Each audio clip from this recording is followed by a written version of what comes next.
안녕하세요. 우주책방마님입니다. 오늘은요, 김상훈 선생님의 와칭 중에서 와칭으로 몸을 바꿔놓는다 라는 부분을 한번 읽어볼까 해요. 와칭. 여러분, 바라보는 것만으로도 몸이 깜짝 변신을 할 수 있을까요? 예를 들면 만병의 근원이 우리 똥배 있죠, 똥배. 이 똥배를 바라보기만 해도 저절로 쉽게 빠져나갈 수 있을까요?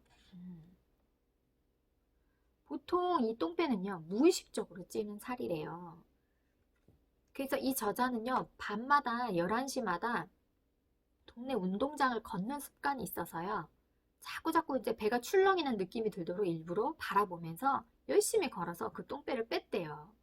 그런데 또 신경을 쓰지 않으니까 그 배가 어느샌가 슬금슬금 나오기 시작한다는 거죠. 뭐 이거는 항상 우리가 겪었던 일이니까. 그런데 그러면 이렇게 매일매일 운동장에 나가서 운동을 할 수 없을 경우, 지금처럼 이런 코로나 이런 것 때문에 밖에 나갈 수 없거나 아니면 아이가 있어서 밖에 나갈 수 없거나 너무 직장에서 늦게 와서 밖에 나갈 수 없을 경우에는 어떻게 하면 되냐? 이렇게 시간 내서 꼭 운동을 해야만 하는 걸까? 그렇지 않대요. 와칭은요, 내면의 작업이기 때문에 언제 어디서든 실천을 할 수 있대요. 그럼 어떤 일이 벌어졌는지 한번 보세요. 하버드 대학의 심리학자 랭거 교수는요, 호텔 청소부들을 유심히 지켜봤대요. 그들은 평균 호텔 방 15개를 부지런히 갈고 치워야 돼요. 침대 시트를 갈고 방바닥을 쓸고 닦고 화장실을 치우고 눈코 뜰 새 없이 그들이 바빴다는 거죠. 그런데 그들은 운동 부족으로 온갖 증상에 시달리고 있었어요. 막 혈압도 너무 높고요. 배도 너무 불룩하고 도무지 운동할 짬을 내기가 너무 힘들어요 라고 말하는 거예요. 그래서 이 청소부 84명의 건강 상태를 한번 조사를 해봤어요. 그랬더니 대부분이 다 과체중에다가 배가 볼록 나오고 혈압도 엄청 높았다는 거죠. 그래서 이 교수님이 그 84명에게 따로 불러가지고 청소 활동의 운동 효과에 대해서 설명을 해줬대요. 여러분, 운동량은요, 충분하고는 남아요, 지금. 생각을 해보세요. 15분간 시트를 가는 데만 40kcal가 소모가 됩니다. 진공 청소기를 들고 15분간 청소를 하죠? 그러면 50kcal가 나가는 거예요. 방 하나를 청소하는데도 땀을 뻘뻘 흘리며 10분간 운동하는 것과 똑같은 효과가 있답니다. 하루에 15개의 방을 치우는 것은 무려 2시간 반의 운동을 하는 것과 똑같아요. 랭고 교수가 막 차트까지 그려주면서 그분들에게 막 설명을 해준 거예요. 그랬더니 한 달 반 후에 이 설명을 들은 청소부의 건강을 다시 검진을 해봤죠. 신기한 변화가 일어났어요. 막 배가 쑥 들어가고 이렇게 막 3종 저 이중택 있는데 3중턱이 쑥 들어가고요. 혈압도 떨어지고. 그런데 그들이 따로 운동을 한 건 아니었거든요. 다만 교수님의 설명을 들었을 뿐이에요. 몸의 변화를 바라보면서 청소를 했더니 체중, 허리, 지방, 혈압이 감소한 거죠. 그런데 무심코 청소를 한 사람은 아무 변화가 없었어요. 그리고 이거를 중노동이다, 이건 너무 힘든 일이다, 막 고역이다 라고 여기면서 청소를 한 사람들은 오히려 피로가 쌓이기 시작하니까 피로 독소가 증가하기 시작했대요. 그러면 왜 이런 차이가 날까요? 청소를 막 몸을 움직일 때마다 내 칼로리가 막 빠져나가고 있어 막 이렇게 생각하면 실제로 그 지방이 빠져나간다는 겁니다. 그런 생각을 안 하면서 청소할 때는 오히려 피로만 쌓이는 거고요. 그래서 랭거 교수의 말로는 청소를 할 때마다 내 살이 빠져나간다, 빠져나간다 라고 생각을 하면서 청소를 하면 실제로 살이 빠진다는 거죠. 난 지금 시트를 가는 중이야. 또 40kcal가 빠져나가겠구나. 이렇게 생각하라는 거죠. 이것이 굳이 시간과 돈을 들여서 따로 운동하지 않고도 날씬하고 건강해지는 법이래요. 청소할 때마다 무의식적으로 살이 빠져나간다고 바라봐주면 진짜로 나간다는 거죠. 저는 항상 이렇게 생각했거든요. 남편한테 나 운동하고 싶다 이 말을 하고 싶으면 꼭 이렇게 말했어요. 집안일은 절대 운동이 아니야. 그거는 노동이지. 막 몸만 축나고 막 살은 살대로 그대로 붙어 있고 아, 나 진짜 아픈 데는 막 발목도 아프고 손목도 아프고 아프기만 해. 운동은 반드시 따로 해줘야 되는 거야. 하면서 운동을 따로 다녀야 된다. 이 사실을 자꾸 피력을 했죠.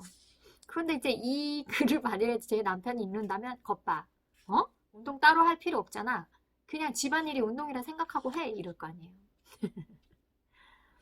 근데 정말 저는 상관이 없다라고 생각하고 제 생각부터 먼저 잘못 붙들어 맨 거예요. 그러니까 정말로 안 빠지는 거죠. 운동은 노동이, 그러니까 청소는 노동이 될 뿐이지 운동이 되지 않았던 거죠. 그래서 저도 이제부터 청소를 하면서도 너무너무 즐거운 마음으로 우와, 이게 운동 시간이야 라고 생각하면서 열심히 해보려고요. 우리 몸도 바꿔주지만 물질도 변화를 시킨대요. 우리 몸이요, 70%가 물로 돼 있잖아요. 어떤 마음으로 물을 바라보느냐에 따라서 우리 몸이 바뀐다는 거죠. 왜 일본의 유명하신 분이 에모토 마사루라는 분이 했던 실험이 있잖아요. 이렇게 물 결정체가 그 예쁜 말을 붙여준 물과 나쁜 말을 붙여준 물의 결정체가 굉장히 틀리게 나타나잖아요. 어떤 실험을 했냐면요. 물병을 손으로 잡지 않고 글자만 써서 붙여놓으면 어떨까? 물이 글자에 담긴 마음까지도 읽고 변할까? 라는 생각에 실험을 했어요. 한쪽 유리병에 물을 담아놓고 사랑, 감사라는 글자를 붙여놓고요. 다른 병에다가는 증오, 악마라는 글자를 써서 붙여놨대요. 한 달 후에 물 입자를 분석해 봤더니 그 결정체가 너무나 판이하게 달랐다는 거죠. 사랑, 감사 딱지를 붙인 왼쪽 물은요, 정말 똑바로 곱고 반짝이는 아름다운 결정체로 변해 있는 반면에 증오와 악마라고 써있던 그 결정체는요, 그냥 형태가 푹 퍼져버린 거죠. 굉장히 흐리고 기형적으로 일그러져 있었대요.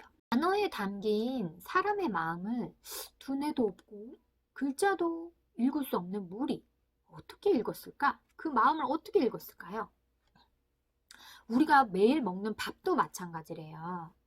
한 개의 유리병에는 매일 우리가 먹는 밥 한 덩이에다가 감사, 사랑을 붙여놓고 막 이쪽 병에는 증오, 망할 놈의 딱지를 딱 붙여놨더니 어떻게 된 줄 아세요? 한 달 뒤에? 감사의 딱지를 붙여놓은 밥은 정말 발효가 잘 된 누룩 있죠, 누룩. 우리가 뭐 막걸리 빚을 때도 필요하고 하는 누룩. 잘 발효된 누룩이 냄새를 풍기고 있었대요. 누룩 냄새는 뭐 이렇게 나쁜 냄새는 아니잖아요. 약간 시큼하면서 고소한 냄새. 반면에 증오 딱지가 붙은 밥은요, 곰팡이가 쓸고 그냥 새카맣게 검게 썩어 있다라는 거죠. 이 실험은요, 굉장히 가정에서도 많이 해보셨어요. 이게 굉장히 옛날에 나왔을 때 우리도 막 해본다고 해봤었거든요. 그리고 이제 큰일 났다. 이제 남편들 보세요. 반찬이 없다고 툴툴거리면서 밥을 먹으면 밥도 나를 못마땅하게 생각을 한대요. 그러면 이게 몸에 들어가서 과연 내 몸을 이롭게 하는 작용을 해줄까요? 안 해줄까요? 당연히 안 해주겠죠. 밥도 불만을 품은 채 여러분의 뱃속에 들어가면 소화가 잘 되도록 순순히 협조해주지 않는데요. 이런 호기심에 과학자들이 스웨덴 여성하고 태국 여성을 앉혀놓고 실험을 해본 거예요. 오늘은요, 스웨덴 여성들은 고춧가루 잘 안 먹잖아요. 근데 태국 여성들은 고춧가루가 벌겋게 올라져 있는 그런 태국 음식을 이 두 부류의 집단에게 각각 서빙을 해준 거예요. 그랬더니 태국 음식은 영 구미 안 땡겨 하고 스웨덴 여자들은 말하는 거죠. 그런데 반면에 태국 여성들은 너무나 이제 막 김이 모락모락 오르니까 거기다가 이제 빨간 고춧가루까지 막 뿌려져 있으니까 군침을 흘리는 거예요.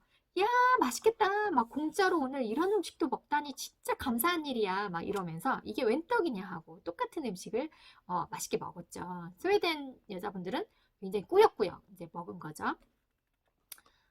그리고 나서 이 여성분들의 피를 분석해 봤대요. 그랬더니 태국 여성분들은 음식 속에 들어있는 철분을 스웨덴 여성들보다 50%나 더 많이 흡수를 했다는 거죠. 좋은 성분을 쏙쏙 흡수를 한 거예요. 왜? 감사한 마음으로 먹었으니까. 반대로 이제 바꿔서 스웨덴 음식을 줘봤대요. 그러면 태국 분들은 이게 밍밍하고 느끼하고 막 맛이 없었을 거 아니에요. 그랬더니 그 피 수치의 결과가 완전히 정반대로 나왔다는 거죠. 태국 여성분들의 철분 흡수량이 스웨덴 여성분들보다 70%나 적게 나타난 거죠.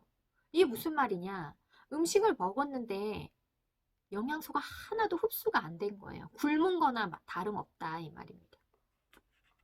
신기하죠. 그리고 이제 승려분들한테 초콜릿을 하나씩 이렇게 보면서 이것을 사랑과 자비의 마음으로 10초씩 바라보게 했대요. 이 초콜릿을 먹고 몸과 마음이 건강하도록 해주십시오. 이렇게 기도를 하는 거죠. 그래서 이렇게 바라봤던 초콜릿과 그렇지 않은 초콜릿을 일반인들에게 이제 먹여본 거죠. 그랬더니 5일 후에 그들에게 물어봤더니 심신이 어떻게 달라졌나요? 하고 물어봤더니 어떤 분은 막 기운이 막 10배나 더 넘쳐 흘러요. 막 이렇게 말하는 분이 계신가 하면 아무런 변화가 없어요. 뭐 별다른 게 없는데요. 그 결과를 조사했더니 평균 67%나 활력이 더 넘치게 됐대요. 그 승려분의 기도가 담긴 초콜릿을 먹은 그 부류는요. 반면에 그 승려가 바라봐 주지 않았던 그 초콜릿을 먹었던 사람들은 아무런 변화가 없었답니다. 이 라딘 박사가 이런 실험을 했는데요. 이는 과학자들 사이에서 감사와 사랑의 마음으로 음식을 먹으면 영양분의 흡수율이 엄청나게 높아진다라고 결론이 내려졌대요. 뇌세포도 없는 음식이 감사나 사랑의 마음을 어떻게 그렇게 알고 영양분이 쏙쏙 흡수되게 만들었을까요? 그죠? 굉장히 신기하죠. 그런 것 같아요. 뭐 종교적인 의식이지만 밥을 먹기 전에 오늘도 이 밥을 주셔서 감사합니다. 감사히 잘 먹겠습니다. 아니면 신에게 저에게 이 음식을 먹게 해주셔서 감사합니다 라고 기도하고 우리 먹잖아요. 종교를 가진 사람들은. 또 불교에서는 어떻게 하는지 모르겠지만 그렇게 감사의 마음을 잠시라도 생각하고 난 뒤에 먹는 음식과 그렇지 않은 음식은 정말 다를 것 같기는 해요. 저도 예전에 저희 시절에는 인터넷 강의가 그렇게 활발하게 있던 시절이 아니라서 학원에 가서 이제 강의를 듣는데 그 강사분이요.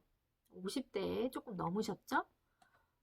그날 몸이 굉장히 안 좋아 보이시더라고요. 감기에 걸렸나 봐요. 우리는 강사분이 감기에 걸리면 큰일 난 거예요. 컨디션이 안 좋으면 수업이 제대로 안 되니까 그 강사분의 건강도 굉장히 걱정이 되거든요. 그런데 자신이 그런 말씀을 하시더라고요. 난 이렇게 몸이 안 좋을 때는 이렇게 물 한 잔을 마시더라도 물 한 잔을 딱 이렇게 잡고 제가 오늘 이 물 한 모금을 마시더라도 이 물이 저에게 건강한 몸을 가져다 줄 수 있도록 그렇게 바랍니다. 라고 하면서 감사히 잘 먹겠습니다. 라고 하면서 물을 마신다는 거예요. 이 물에 무슨 영양 성분이 있겠어요. 그죠? 그런데 이 물 한 잔을 마시면서도 얘가 내 몸에 들어와서 이로운 일을 할 거라 믿습니다. 라고 물을 마신대요. 그러면 정말 희한하게도 그 감기가 낫는 속도가 굉장히 빠르고 그 다음 날이면 왠지 거뜬한 느낌이 든다는 거죠. 이 약보다 더 대단한 보약이 되는 거죠. 그죠? 사람의 바람이라는 거는 이 정신적인 작용이라는 거는 어마무시한 힘을 가지고 있는 것 같아요. 제가 나중에 또 다른 사연을 소개해 드리면서 그럼 이런 정신적인 작용이 어떻게까지 힘을 내는지 한번 또 알려드릴게요. 다음 시간에 또 만나요. 안녕.